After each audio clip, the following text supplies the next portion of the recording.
Ever worried that the government might be tracking your every move? Convinced Big Brother is lurking on the other side of that computer screen? With an ever-increasing reliance on technology, our expanded use of the internet, and the abundance of cheap and readily available cameras and smartphones, it actually isn't that hard for the government to keep tabs on you if they want to. License plate readers.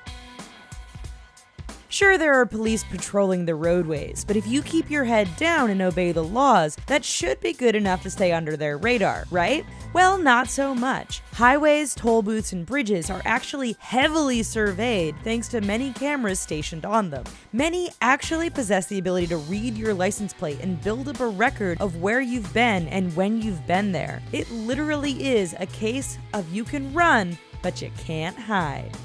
Phone calls.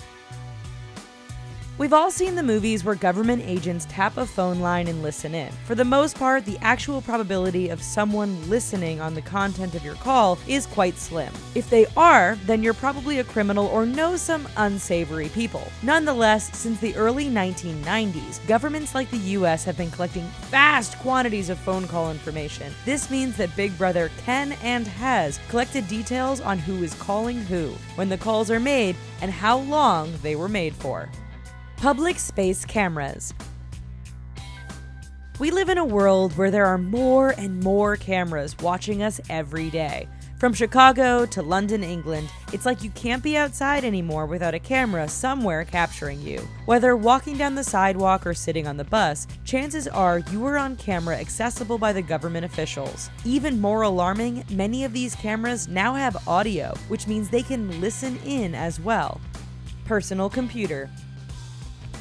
Personal computers aren't really that hard for amateur hackers to get into, let alone a world power. Spyware and other harmful programs can get into your system and allow someone at the NSA to read your emails, take a snapshot, use your camera and microphone, or even monitor your Skype interactions. To make things worse, there are even reports that software makers develop much of their work with a back door meant to allow government agencies easy access if required. Driving aids. As cars get more and more advanced, the number of gadgets incorporated to make our lives easier increases. All of this added tech also opens the door to government snooping. Navigational aids, black boxes, and automated assistance features are great, but they work in both directions and transmit a considerable amount of information concerning your driving habits and whereabouts to total strangers. Credit cards.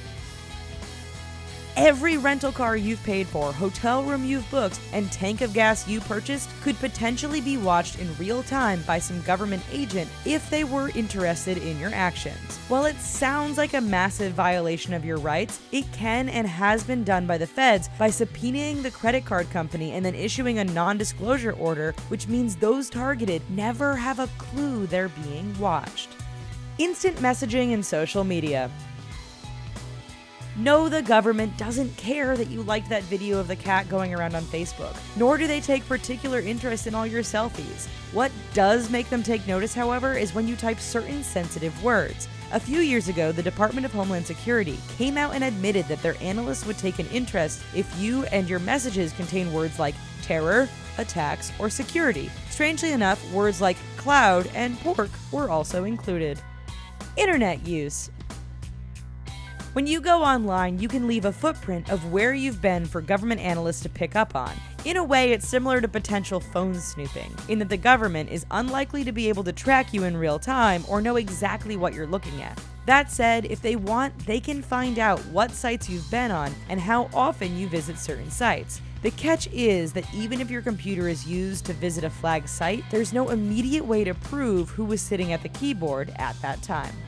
Photographic ID.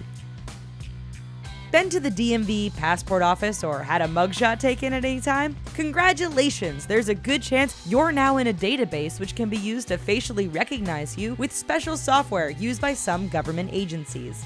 The FBI even proudly announced they were actively working towards having software which can pick people out in a crowd and bring up all their personal information. Smartphones. Unfortunately, when it comes to government spying, smartphones can be a problem because they have almost all the traits mentioned throughout this entire video. Email, social media, texting, and the phone all leave footprints or open doors for potential snooping. As proven by the Ukrainian government in its crackdown of protesters in 2014, cell phones can also be used to geo-track anyone, allowing the government to know exactly where you are at any given time. Disturbingly, even turning your phone off doesn't mean the GPS tracker is necessarily deactivated. Alright guys, that's our video. Well, while you sit there patiently and wait for Big Brother to swing by and pick you up, why don't you give these other videos a look-see? And while you're here, please don't forget to click like and subscribe. Thanks.